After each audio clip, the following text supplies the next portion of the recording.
Jean-Christophe, tu es prêt pour l'introduction de la reine? Fin prêt. On se retrouve 5 jours après, avoir préparé l'essaim qui est dans la ruche de droite. Et donc, on va voir un petit peu comment on procède. Donc, en résumé, on sort les cadres, on casse les cellules royales. En deuxième, on y met la cage de la reine sur les cadres pour voir un peu le comportement des abeilles. Et si tout va bien, on introduit la cage.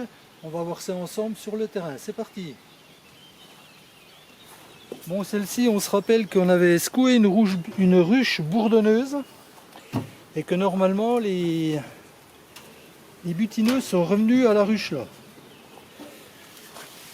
C'est pas que ça m'arrange parce que les butineuses, comme je le disais, elles sont un peu plus agressives que les jeunes. Mais bon, on va regarder comment ça se passe et on fait le tour des cellules royales.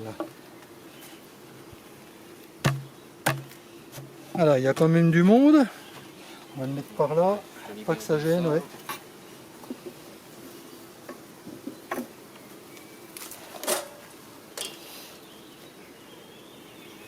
Bon, celle-ci, on avait un léger doute qu'on ait emmené une reine avec. On pense que non, mais on a une chance sur quelques-unes quand même. Donc on va vérifier tout de suite s'il y a des cellules royales. C'est qu'on n'avait pas emmené la reine. S'il n'y a pas de cellules royales, il faut qu'on cherche une reine. Mais je vois déjà que les abeilles sont fines énervées là. Donc c'est un signe en général qu'il n'y a pas de reine. Alors, bon, en même temps c'est un cadre sur lequel elles mettent le nectar. Donc ça bouge un peu, c'est normal aussi. Là, il y avait peu de risque d'avoir de cellules royales. Mais vaut mieux regarder un cadre pour rien que de ne pas le regarder et puis louper une cellule royale. Hein. Donc là on arrive dans le couvain. Je ne suis pas du bon côté par rapport à la caméra. Alors ici, bon c'est du couvain qui avait déjà un certain âge. Elles ont rempli les alvéoles vides dans le couvain, ici. Elles l'ont rempli de nectar, donc ça c'est signe qu'il n'y a pas de reine. Hein. Alors, ben voilà. Regardez, ici, une belle cellule royale. Et j'en ai vu, il me semble, une de l'autre côté aussi. Il y en a deux, trois, voilà. Donc ça, on enlève. Tu vois, Jean-Christophe, une cellule royale. Ouais. Donc c'est très proéminent, hein, tu peux pas la louper. En général, tu peux pas la louper. Donc, voilà, elle est pleine de gelée royale, donc on leur redonne. Hein. Elles vont trouver à qui la donner. Ici, on a une, deux, voilà, trois cellules royales.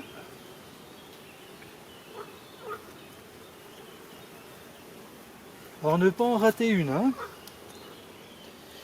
Ça, c'est du loup, quoi. Ça, c'est du mâle. C'est du mâle, c'est vrai qu'elle est un peu plus proéminente, puis comme elle est au bord, on pourrait se poser la question. Donc dans le doute, hop, tant pis pour le mâle. Hein. Non, je pense que c'était un mâle. Mais bon, il vaut mieux... Un mâle que... Voilà, il vaut mieux perdre un mâle que d'avoir une reine qui vous tue la vôtre. Pareil, ça fait avec quoi? Alors ça, c'est une amusette, on dirait. On va regarder. Non, il n'y a rien dedans. Okay. Bon, celle-ci, c'était du couvain quand même assez âgé, donc c'était dur d'élever dessus. Hein. Mais on va prendre aucun risque.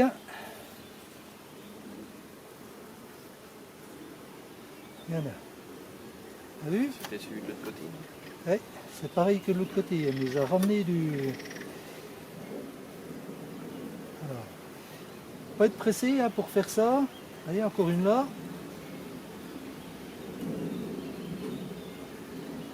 Là.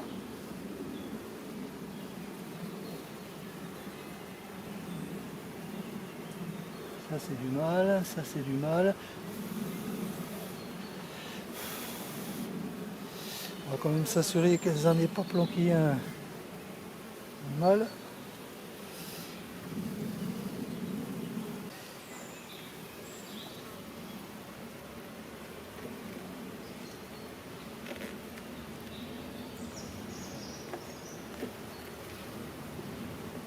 Bon, ça vrombit, ça chante un peu, hein, ce qui montre aussi qu'elle est orpheline. Hein.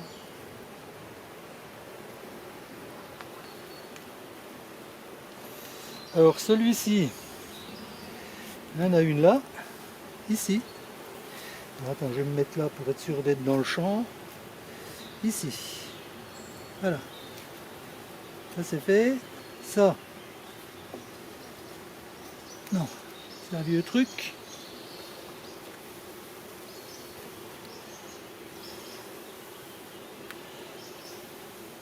Alors il y a d'autres méthodes pour faire des essaims avec introduction de reine, mais ça je vous le montrerai plus tard. Moi j'ai une autre méthode qui est beaucoup plus rapide et qui donne également de très très bons résultats.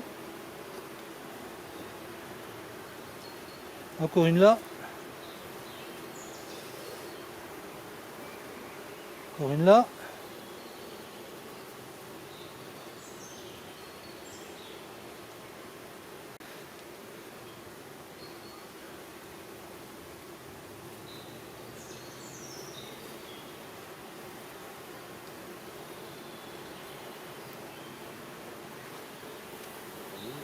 De ce côté-là, on dirait que On va aller de l'autre côté, on voit quelque chose, on va aller voir.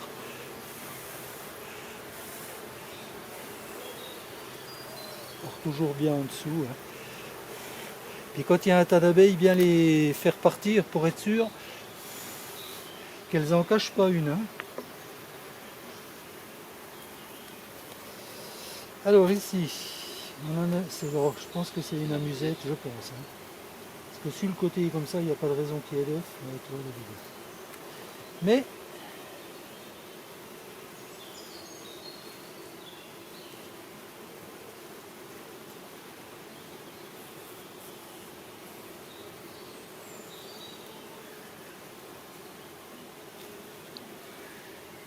ça n'en est pas une.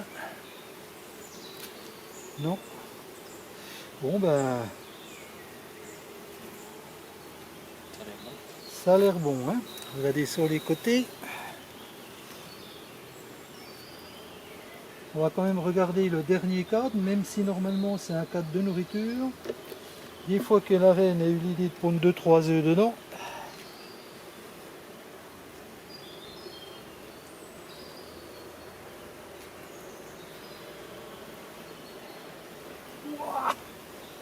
Il est lourd, hein. Non, c'est bon, c'est que du nectar. Alors là, elles manqueront pas de nourriture. Hein. Bien. Allez, donc, c'est bon. On remet tout en place. Et on va leur présenter leur future maman. Mère adoptive, mais reine. Allez, je vais chercher. Ouais, bah vas-y, Jean-Christophe, ramène la cagette.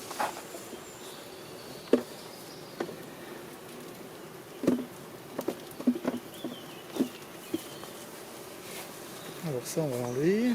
Voilà. Alors, donc je la mets avec les accompagnatrices. Hein. Je vérifie qu'elle est bien là, qu'elle n'est pas morte. Je la vois avec son point bleu. Voilà. Donc je la pose au milieu des abeilles. Et on va regarder comment elle est accueillie. Je vais vous rapprocher.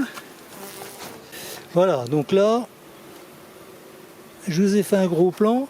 On va regarder un petit peu ensemble comment elle se comporte. Alors, je vois aucune abeille qui cherche à piquer, hein, qui cherche à être agressive. Elle commence déjà à avoir des échanges buccaux, donc c'est bon signe.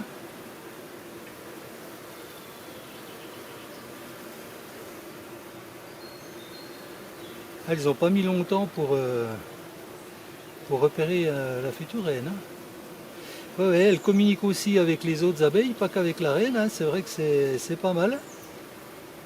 C'est la première fois que j'introduis avec des accompagnatrices, hein. Je l'ai toujours fait sans.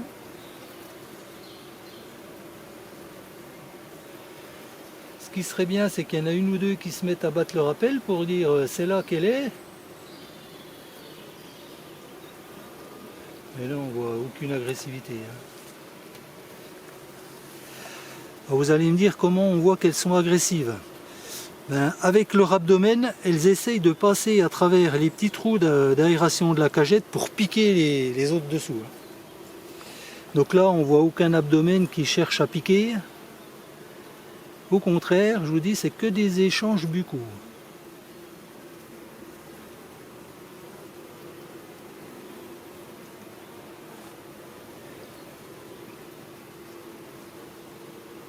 Bon, ben, pendant qu'elle cherche ça, nous, Jean, on va regarder nos hausses. Alors, C'est calme. c'est toujours aussi calme, manifestement. Ils sont en train de nourrir tout ce monde-là. Alors moi, je les ai nourris, je leur ai donné un peu de miel, de mon miel. Et puis, comme vous avez vu aussi, sur la fin de la vidéo de la semaine passée, comment je les ai humidifiés.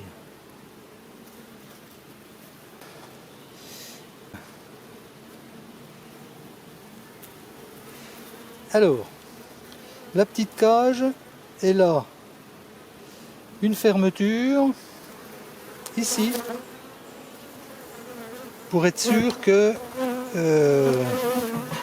la reine ne vienne pas à sortir pendant le transport ou quoi. Donc on n'oublie pas de l'enlever, ce petit truc en plastique là, qui ferme. Voilà, et je rappelle qu'il sert à mettre de l'autre côté pour empêcher la cage de tomber dans la ruche. Alors on le met entre les deux cadres de couvain, ici. On fait descendre la cagette. On se pousse les filles. Elle est toujours là, je vous la mets définitivement. Voilà. On resserre les deux cadres. Et la pression des deux cadres, normalement, empêche la cagette de tomber. Mais votre petite barrette ici, elle va aider. Si des fois la cage venait à glisser, ça va l'empêcher de descendre. Parce que si la cagette tombe au fond, comme ça, la reine ne pourra jamais sortir. Et là, j'ai écrasé une abeille. Voilà. Non, elle est venue me piquer. Hein. Oui, donc je disais, si elles tombent comme ça, eh ben, elles ne peuvent plus sortir de la cage. Vous revenez 15 jours après, puis la reine est morte. Bon, les abeilles vont s'occuper d'elles, mais c'est pas bon qu'elles restent trop longtemps enfermées dans une cage. Voilà, on va les laisser tranquilles. Je vais refermer la ruche et on revient d'ici 10-15 jours. Et bien, fin de l'introduction des reines. Je crois que j'en ai encore une sur le rucher numéro 3 à aller mettre en place et puis ce sera fini. Il y a une chose que j'ai oublié de vous dire, heureusement que j'ai une femme qui pense à tout. Hein. Elle vient de me dire, tu as oublié de mettre du sirop. Effectivement, ce que je fais aussi quand j'introduis une reine, c'est que je mets un peu de sirop dans le nourrisseur. Pas en mettre 10 litres, hein, mais vous en mettez un bon quart de litre. Et puis vous laissez comme ça, les abeilles, les butineuses vont être attirées pour travailler. Et puis ça occupe la colonie aussi pendant l'acceptation de la reine. Donc voilà, le but c'est pas de les nourrir, mais c'est de les occuper. Voilà, hop là, on est là, pas grave, ça suffit largement.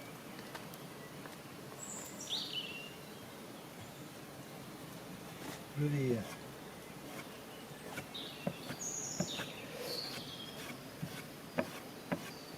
et on referme vite, hein, on ne veut pas déclencher un pillage. Bon, avec la ressource qu'il y a actuellement, hein, ça bosse tellement que j'ai pas trop peur de ça, mais il vaut mieux pas prendre de risques. Voilà, ce coup-là, c'est fini.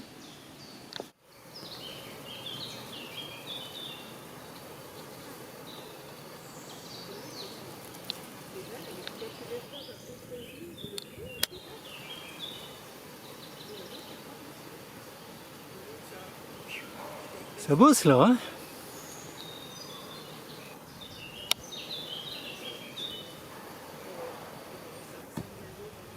Bon, je suis content, celle-là, elle a deux hausses.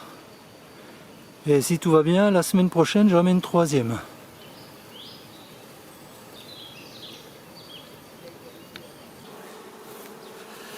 Alors, Quatrième et dernier essaim.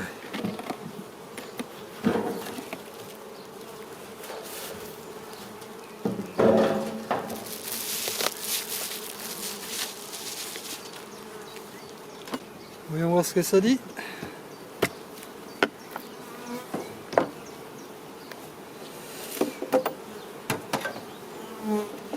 Bon, il fait 33-34 degrés à l'ombre.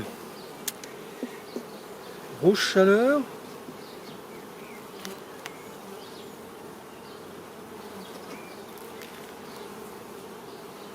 Nectar.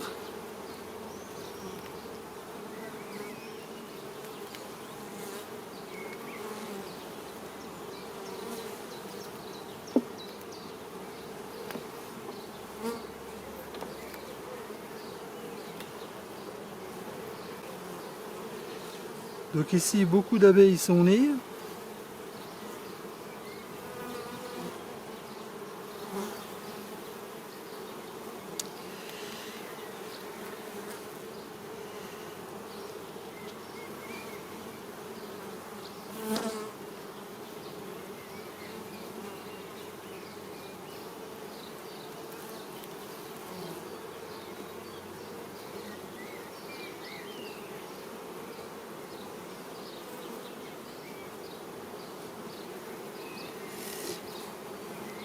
Si je vous dis que je vois des œufs, qu'est-ce que vous me dites?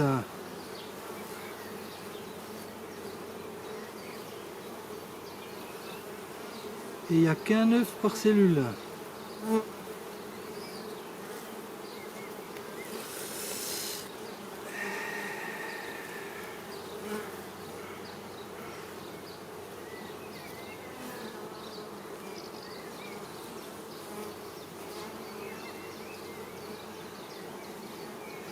J'aurais embarqué une reine.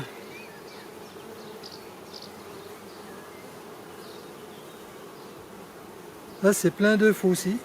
Bon, ben, celui-là, c'est râpé. On va essayer de trouver la reine.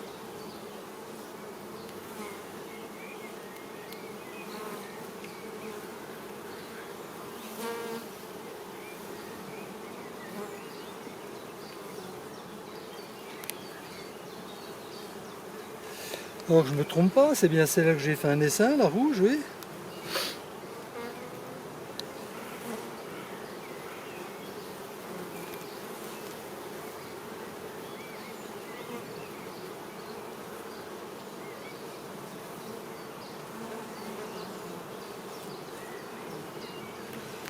C'est plein d'œufs partout. Bon, faut que je change mon fusil d'épaule.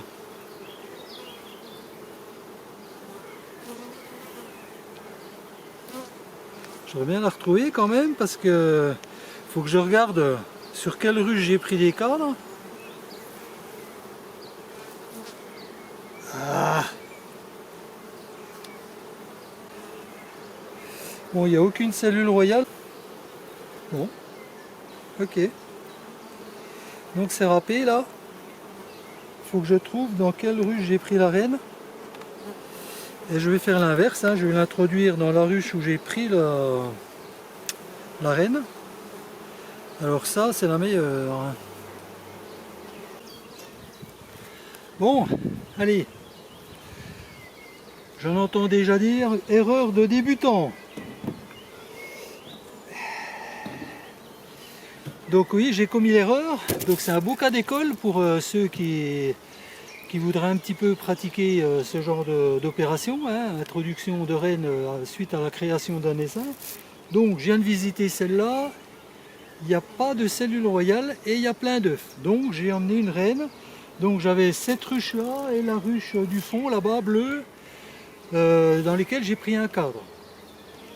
Là-bas j'avais bien mis la reine de côté et celle-ci c'est vrai que je voulais en prendre dans les autres mais ça allait pas. Donc je me suis dépêché d'en prendre un dans celui-là, j'ai bien regardé, j'ai tellement bien regardé que je ne l'ai pas vu et donc je l'ai emmené dans celle-là. Qu'à cela ne tienne, donc je l'ai déjà visitée, celle-là hein, elle a des cellules royales. Mais comme c'est une ruche assez grande, ce que je vais faire, je vais récupérer 2 cadres de couvain, dont un avec des cellules, et je vais créer un autre essaim qui se développera avec les cellules royales, et la reine se fera féconder, etc. etc. Et dans celle-ci, comme elle est assez importante, puis qu'elle commençait à bien se développer, je vais y mettre la reine que j'ai reçue. Donc, j'ouvre ça. Je sais déjà que je vais y prendre ce cadre-là. Pourquoi? Parce qu'il y a du nectar, il y a du pollen, il y a tout ce qu'il faut. Donc celle-là, elle part là-bas.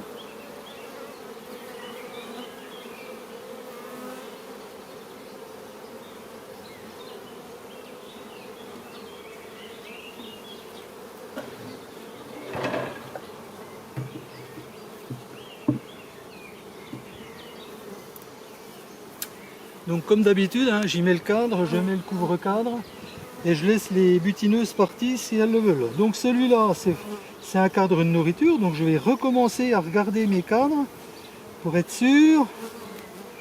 Donc celle-là, elle a une cellule royale. Donc celle-là, je vais l'emmener là-bas.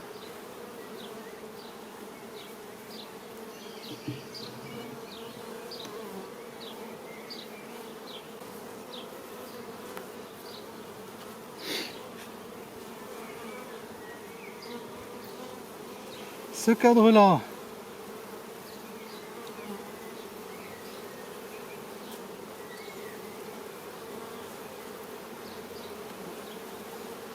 c'est du couvain prêt à s'ouvrir.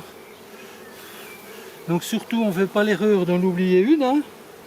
On va essayer de ne pas faire 2 erreurs de suite. Donc là, celui-là, c'est un couvain prêt à naître, je le laisse là.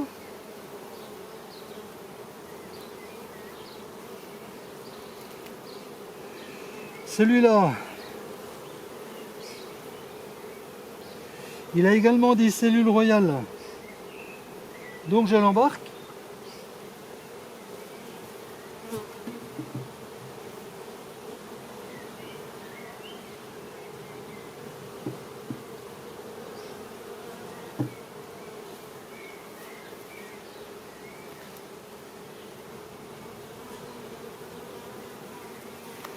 Celui-là, donc celui-là je le laisse, donc je fais attention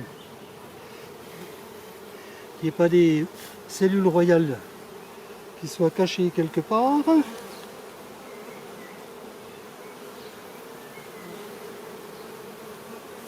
Pas de cellules royales dans celui-là.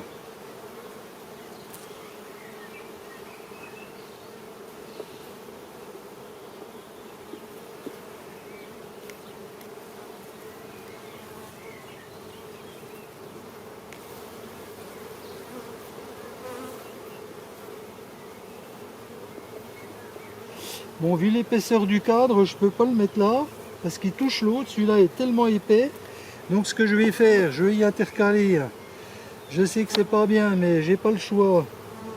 Où je vais, non je peux pas, je vais y mettre un cadre à construire.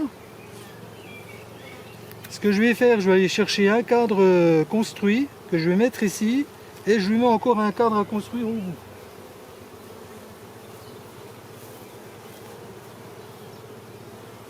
Voilà. Et là, je vais lui faire de l'ombre. Et je veux leur présenter leur future reine.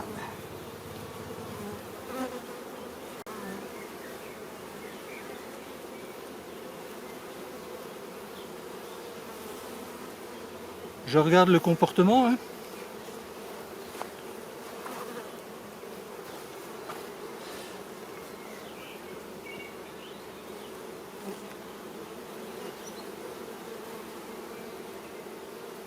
Bon, il n'y a pas d'agressivité non plus. Hein.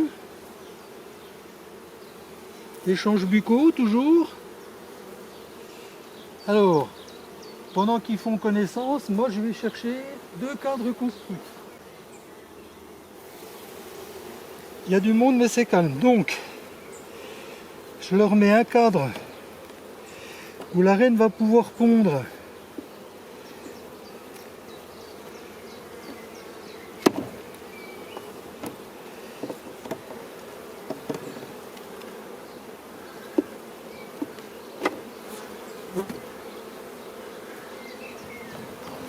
Donc un cadre où elle peut pondre. Une G à construire. Et encore un cadre à terminer. Voilà. Et dans l'autre, je vais y mettre un cadre construit.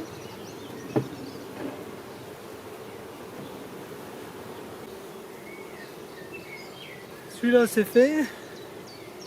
Et donc celui-là, ben, ma foi, ça m'a l'air bien calme. Donc, je vais, excusez-moi,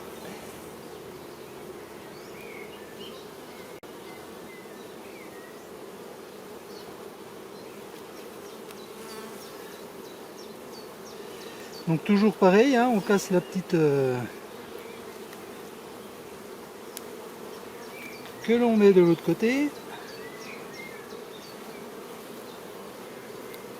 et on introduit le cadre entre deux cadres de couvain. Je vais le mettre là.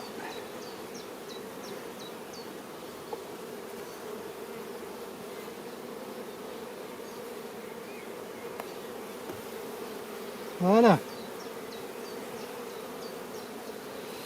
Ma cagette est en place. Je referme tout. Donc j'avais une colonie qui se développait. Un essaim que j'ai créé. Du coup, vu mon erreur, je mets... Là, il y a une reine, la reine de celle-ci. Donc celle-ci, j'y ai introduit une nouvelle reine, mais comme elle est assez grosse et qu'il y a des cellules royales, je me refais un troisième essaim là-bas. Voilà. C'est une façon de faire. On aurait pu introduire la reine avec toutes les abeilles ici. Voilà, c'est deux façons de faire différentes. Moi, j'ai choisi celle-là. Le but aussi, c'est d'augmenter mon cheptel. Voilà, et ben je vous dis... Après cette erreur de débutant, rattrapée avec, comment on pourrait dire, avec brio, donc de 2, je passe à 3. Ma foi, c'est les aléas, il faut savoir tout de suite prendre des décisions. Qu'est-ce que je fais, comment je le fais, on prend une décision, on l'applique. Puis ma foi, on verra. Allez, on se retrouve dans une prochaine vidéo. Et comme d'habitude, on n'oublie pas de mettre un peu de sirop.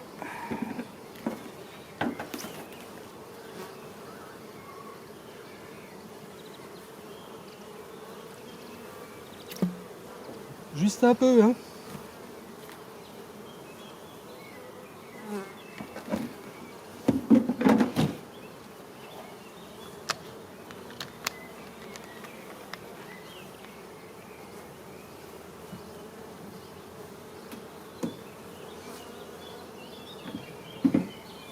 Celle-là, c'est pas la peine.